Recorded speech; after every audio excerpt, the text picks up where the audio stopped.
mencapai imuniti kelompok. Baik. Ya, memang suatu peringkat yang agak sukar untuk kita depani PKP semula di mana kita telah pun masuk kali ke berapa? Tiga rasanya. Tiga kali ber-PKP tetapi macam tidak ada kesudahan untuk rakyat Malaysia. Apakah sebabnya kes-kes semakin meningkat? Adakah disebabkan oleh varian baru? Adakah disebabkan oleh kealpaan kita semata-mata? Kita bincangkan bersama dengan tetamu kita di studio. Betul. Jadi saya nak perkenalkan yang pertama sekali kita bawakan Dr. Siti Nur binti Mat, Ketua Penolong Pengarakanan Bahagian Kawalan Penyakit Kementerian Kesihatan Malaysia, dan kita ada Cik Hasnainin Hassan, Pegawai Kesihatan Persekitaran Bahagian Perkembangan Kesihatan Awam Kementerian Kesihatan Malaysia. Assalamualaikum dan selamat pagi. Assalamualaikum warahmatullahi wabarakatuh. Dr. Siti, kita mulakan dengan bertanya kepada pihak KKM tentang apakah usaha yang kita sedang lihat ini daripada KKM dalam mencegah dan mengawal penularan COVID-19. Kita tahu ada beberapa usaha yang sedang dijalankan serentak, tapi mungkin doktor boleh tambah kepada usaha-usaha ini. Silakan. Baik. Terima kasih Terence, Hani. Okey, sekarang ni macam kita tahulah peningkatan kes ni bukan berlaku di Malaysia saja, malah di seluruh dunia kan. Dan setakat ini macam kes baru semalam pun kita dah dapat sampai 3,744 kes, menjadikan kes di Malaysia saja pun dah ada sampai 400,000 lebih dan untuk aktiviti-aktiviti ini sebenarnya kita dah lakukan daripada awal tahun dahulu, maksudnya daripada kes pertama di Malaysia COVID-19 masuk di Malaysia pun kita dah lakukan aktiviti pencegahan ini. Antaranya adalah penubuhan ataupun mengaktifkan bilik gerakan CPRC itu. Jadi bilik CPRC itu tak pernah tutup sampai sekarang. Jadi bilik CPRC ini adalah satu penting adalah untuk kita untuk apa-apa aktiviti berkenaan COVID. Jadi kita akan memantau dari segi itulah. Dan selain itu semua kes yang positif yang kita identify, jadi kita akan ambil tindakan untuk kaedah kawalan dan pencegahan. Dan bagi kes yang close contact ataupun kontak rapat yang kena pasti, kita akan memberi pakaian gelang dan pemerintahan pengawasan. Basically adalah untuk mengawal mereka daripada keluar atau bercampur dengan komuniti bagi mengelakkan jangkitan. Jadi itu salah satunya. Selain daripada itu, sekarang ni kita dengar varian-varian banyak masuk kan. Jadi kita menambahkan kapasiti macam makmal untuk membuat penyelidikan lebih mendalam. Macam dulu makmal tu kita lebih test positif atau negatif, kita test sajalah. Tapi sekarang ni kita lebih menekankan varian itu sendiri, apa lebih pada spesifik.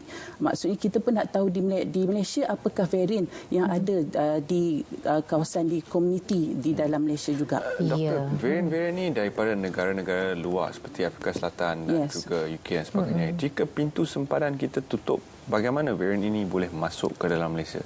So, yang ni berlaku seperti yang kita tahu sebelum ni, kita masih membuka pintu kan. Jadi pintu masuk ini memang dah dibuka. Jadi maksudnya ada sampai, tapi mungkin kita tak aware. That's why kita masih mencarilah. Jadi mengenal pasti adakah varian-varian sebelum ni yang telah masuk berada di Malaysia. Dan setakat ni kita dah melakukan varian test ni, kita panggil genomic surveillance, lebih pada 400 kes positif di Malaysia, dan kita identify beberapa kes macam varian daripada UK, varian daripada South Africa, memang dah ada di Malaysia. Jadi dan baru-baru ni kita pun dah dapat tahu yang ada satu varian daripada India itu sendiri kan. Jadi daripada bila kita dapat tahu je ada kemasukan macam tu, jadi kita terus stop tutup border. Yang baru ini 28 hari bulan baru ini kita stop tutup border untuk warga negara daripada India. Dan juga selain daripada itu, bila yang datang daripada kawasan yang berisiko tinggi pun kita panjangkan tempoh kuarantin. Kuarantin itu sendiri bagi mengelakkan jangkitan berlaku di komuniti. Okey, bila kita takut kebimbangan seperti ini berlaku, kerana itulah kita perlu patuh SOP. Betul. Dan apabila tidak patuh, ramai pula yang marah bila kena compound. Jadi kita nak tanya pada Encik Hasnain sendiri, adakah compound yang dikeluarkan membantu sebenarnya dalam penurunan salah laku SOP ini? Okay, terima kasih ni Diren. So kalau kita tengok compound ni adalah merupakan tindakan awal prosedur perundangan. Okey, sebab kita ada selain daripada compound, kita ada pendakwaan di mahkamah. So kalau pendakwaan di mahkamah tu kita makan masa yang lebih lama. Andai kata orang yang kita bawa ke mahkamah tak mengaku salah, dia berhak mendapat lawyer untuk mempertahankan kes dia. So kalau kita tengok apabila kita mengeluarkan compound, apabila compound dikeluarkan, so kita dapat membantu dalam kita nak memastikan semua masyarakat mematuhi SOP-SOP yang kita tetapkan sebab kita ada banyak langkah. Let's say macam contoh pendidikan kesihatan. Kita tengok kat TV pun selalu bagi pesanan. Even kita punya ketua pengarah sendiri pun selalu pesanan kalau tak ada apa yang penting duduk kat rumah. So kita tengok walaupun langkah tu dah banyak kita buat pendedahan, pendidikan, tapi benda ni masih berlaku. So dengan adanya compound, ada compound macam saya beritahu tadi, langkah lain selain pada yang tu, so kita dapat melihat berlakunya kepatuhan lah. Walaupun orang kata tak 100%, mungkin pengurangan lah. Sebab saya kongsi sedikit dari segi data kalau kita tengok di peringkat awal tu daripada segi pematuhan pada SOP tu orang kata kurang, di mana nilai bilangan compound yang dikeluarkan tu amat tinggi. So dengan adanya ordinan darurat yang meminda denda-denda yang sepatutnya tu, terdapat pengurangan kepada kesalahan yang melanggar SOP.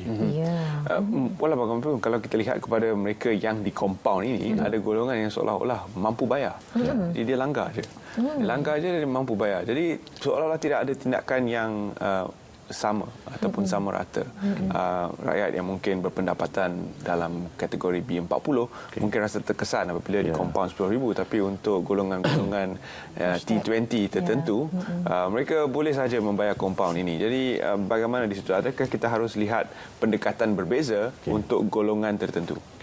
Daripada segi pendekatan yang Kementerian Kesihatan adakan dengan pengesyuran daripada Kementerian Undang-Undang, daripada segi compound tu, kalau kita tengok apabila kesalahan tu kita dapati kesalahan berulang, apabila kesalahan yang berlaku tu merupakan kesalahan berulang, tiada sebarang pengurangan compound yang dibenarkan. Yang tu yang pertama. Yang ni pindaan setelah ordinan darurat. Bila ordinan darurat, kalau kita tengok peringkat yang sebelum pada ni di bawah Seksyen 25 Akta 342 Akta Pencegahan dan Pengawalan Penyakit Berjangkit, nilai compound adalah 1,000. Nilai compound adalah 1,000, dan setelah pindaan dibuat, nilai compound telah dinaikkan daripada 1,000 tu kepada 10,000 maksimum untuk kesalahan individu. Yang tu kesalahan individu.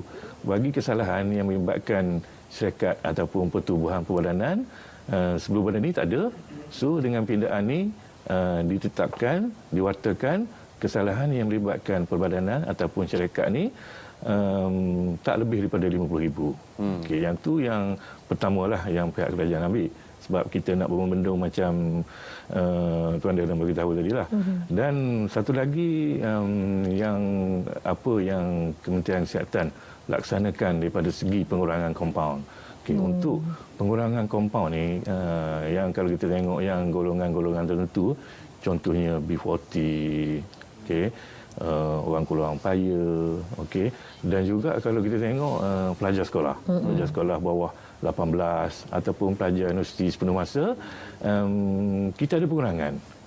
Selain daripada pengurangan yang diberikan, terdapat permohonan apabila orang yang kena compound tadi memohon untuk mengurangkan compound boleh dikurangkan.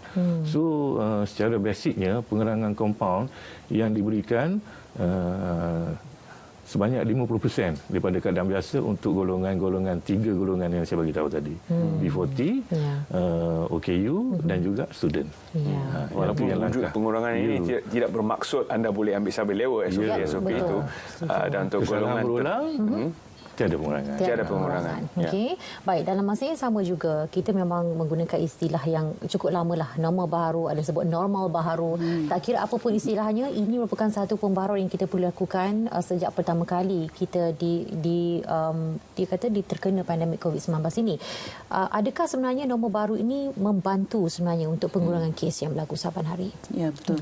Okey, itulah seperti yang Ani cakap tadi, normal baru sebenarnya dah lama kita gunakan.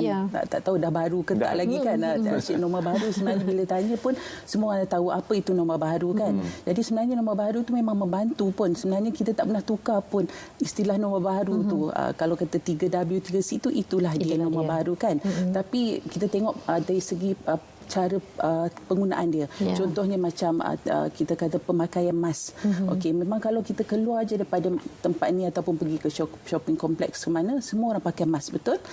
Tapi macam mana cara pemakaian? Ada setengah tu pakai bawah hidung, ada setengah dekat dagu, ada setengah kepala pun ada. Buka tutup. Ada. Sangkut ke atas buat cakap kan. Jadi buka tutup. Maksudnya kenapa pakai mask tu? Jadi adakah dia faham pakai mask tu adalah untuk menghindar kita penyakit kan? Jadi bila adakah pakai tu sekadar untuk untuk patuh boleh masuk tempat tu saja. Jadi dia that's why tak sampai orang kata dia punya amalan norma baru tu. Walaupun kita suruh pakai adalah untuk mencegah jangkitan, tapi bila kita tak ikut cara tu tu yang terjadinya jangkitan tersebutlah.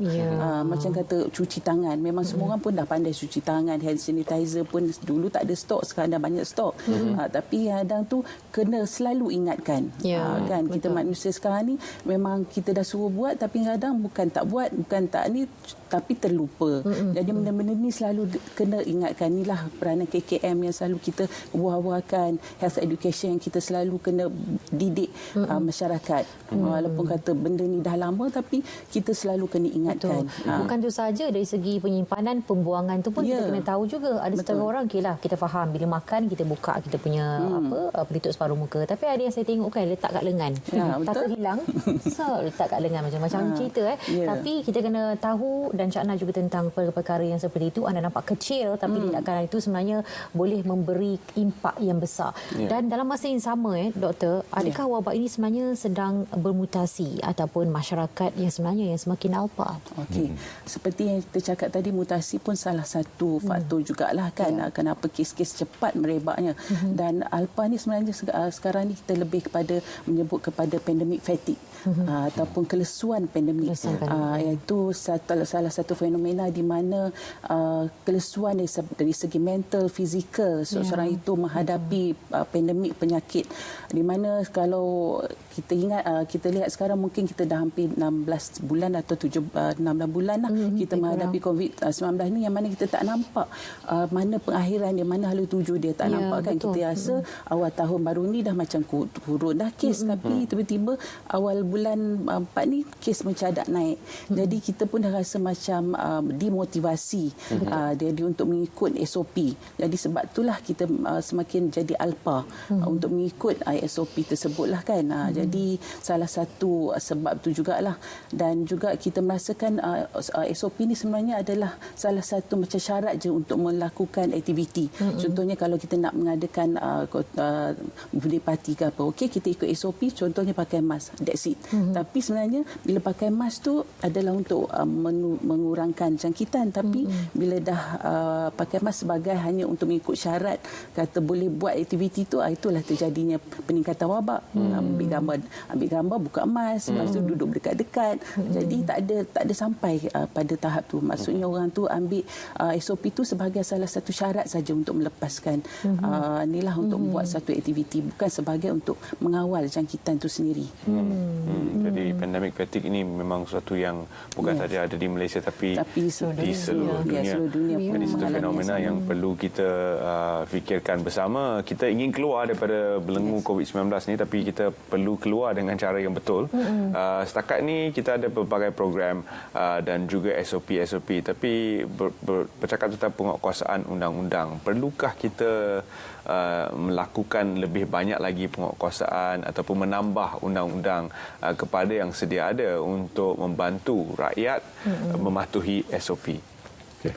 So kalau kita tengok daripada segi kita nak pastikan rakyat lebih mematuhi pada SOP yang telah ditetapkan. Okey, kalau daripada segi peruntukan undang-undang, kerajaan telah meminda melalui ordinan darurat yang saya bagi tahu daripada segi denda kompaun tadi telah dinaikkan. Okey. Selain daripada itu, pihak Kementerian Kesihatan dengan saranan atau perbincangan dengan MKN, sekarang ni kalau kita tengok akta 342 ataupun akta penyakit berjangkit tadi, penguatkuasa yang menjalankan penguatkuasa adalah daripada Kementerian Kesihatan. Okey, bagi kita nak memperluaskan lagi penguatkuasaan, kuasa diturunkan kepada PDRM. Okey, sebab itulah kalau Darren dan juga tuan tengok sekatan jalan raya pun polis keluarkan kompaun, lintas sempadan apa semua. Dan juga selain pada polis, kuasa untuk mengkompaun telah diturunkan juga kepada pegawai daripada MITI, okey, pegawai daripada KPDHCP, Jabatan Immigration, dan juga yang terbaru kepada pihak berkuasa tempatan. Contohnya Majlis Perbandaran, Majlis Daerah, Dewan Bandaraya. Okey. So kalau kita tengok yang bazar-bazar Ramadan sekarang, bazar-bazar Ramadan, Aidilfitri yang jual makanan-makanan, okey, kita lebih mempergiatkan dengan kuasa-kuasa yang diturunkan oleh yang saya bagi tahu pihak berkuasa ketempatan tadi. Sebab kita nak tingkatkan lagi penguasaan kita. So kuasa itu diturunkan lagi kepada pegawai-pegawai agensi penguasa lain. Yang itu yang kita laksanakan sekarang. Lebih ramai lagi pegawai penguasaan, tetapi dalam masa yang sama memerlukan kerjasama juga dalam kalangan masyarakat. Kesedaran masyarakat. Jadi apa pesanan saranan yang disampaikan kepada keseluruhan rakyat Malaysia untuk mereka mengambil tanggungjawab, dan kalau sekiranya ada yang tidak mematuhi SOP, jangan berdiam diri saja, mungkin boleh laporkan. Bagaimana katanya caranya tu? Okey, sebagaimana yang saya maklumkan tadi, masyarakat patut tahu yang agensi yang orang kata terlibat dengan penguatkuasaan sekarang, yang bawa akta ni, polis, okey, selain daripada itu yang saya beritahu MITI, KPDHCP, majlis, okey, boleh laporkan terus kepada agensi yang terlibat, selain daripada Kementerian Kesihatan. Kementerian Kesihatan, masyarakat kalau dapati ada berlakunya pelanggaran SOP, boleh laporkan terus kepada pejabat kesihatan yang berdekatan, ataupun boleh kontak pihak yang Dr. Siti beritahu tadi, CPRC. Okey, CPRC kita memang kaki tangan kita bertugas untuk menerima sebarang pertanyaan ataupun sebarang aduan-aduan yang berkaitan dengan SOP ataupun pertanyaan berkaitan dengan COVID ni. So macam kita punya CPRC, kita punya kontak nombor CPRC 03 888 10200, okey, ataupun 03 888 10600. Okey, boleh call terus. Sebab memang di CPRC Kementerian Kesihatan tugaskan kaki tangan tertentu untuk menerima sebarang aduan ataupun persoalan yang berkaitan dengan jangkitan COVID itu sendiri, ataupun berkaitan dengan SOP, ataupun berkaitan dengan undang-undang yang berkaitan dengan pelanggaran yang berlaku. Baik, Dr. Siti, mungkin pesanan terakhir kepada para penonton Sahab Pagi Malaysia. Kita bergantung harap pada vaksin, kita bergantung harap pada SOP untuk membantu mengekang virus ini. Mungkin ada yang risau tentang varian dan sebagainya. Boleh doktor rumuskan satu take home message kepada mereka yang bakal berdepan dengan PKP hari ini dan esok? So, seperti yang dimaklumkan, memang KKM telah melakukan banyak kawalan, pencegahan, semua aktiviti sebenarnya untuk membantu untuk mengekang penularan penyakit ini, dan sebenarnya kita pun nak menstopkan COVID-19 ni jugalah kan. Jadi kita akan berusaha berterusan dengan segala sumber yang ada untuk menghentikan jangkitan wabak ini. Namun dia haruslah daripada kerjasama semua pihak dan semua lapisan, bukan KKM sahaja ya. Dan kita sentiasa ingatlah bahawa COVID-19 ni dia tak pernah bercuti.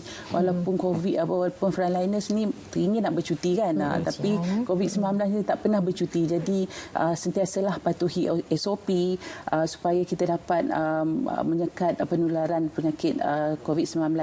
Dan jika setiap rakyat kekalkan berdisiplin dan sentiasa patuhi SOP, insya-Allah kita pasti akan boleh memutuskan rantaian jangkitan COVID-19 ini. InsyaAllah. InsyaAllah. Ya, jangan lupa dia punya kata kunci adalah untuk anda amalkan 3W dan elakkan 3S dan juga 3C. Okey, informasi ini sentiasa ada di laman Twitter Kementerian Kesihatan Malaysia untuk anda cakna sentiasa, dan kadang-kadang kita perlukan motivasi, peringatan. Biasalah manusia kan, ada naik turunnya. Baik, terima kasih kita ucapkan kepada kedua tetamu kita yang sudi hadir bersama dalam Selamat Pagi Malaysia.